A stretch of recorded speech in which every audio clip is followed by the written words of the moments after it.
ไม่งงขอว่าได้เลยเพราะว่า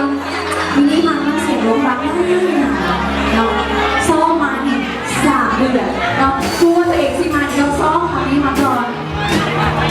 ขอมือน้องลูน่าเนี่ยน้องลูน่าอยู่ไหนโอ้ยลูพูดนี่แหละเนาะที่ว่าสอนพิมพ์นี่ว่าคนนี้ได้อันนี้ขออนุญาตว่าให้เด้อสบายดียังเป็นเสียงเวียนจักรเลยค่ะ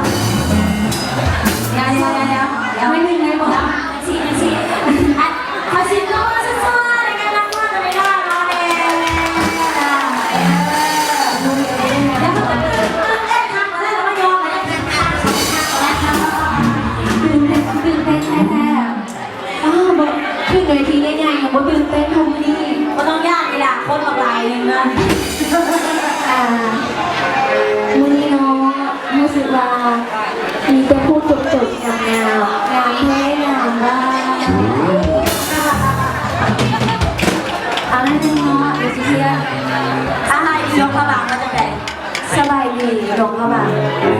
สบายดีเจ้าโยกกระบะขอโทษเนื้อ3 เดือนที่ชอบมาชมกันได้พอดีอะไรทำนี้อ่ะโอเคเนาะเดี๋ยววันนี้จะมอบความรู้สึกให้กับทุกคนเราจะ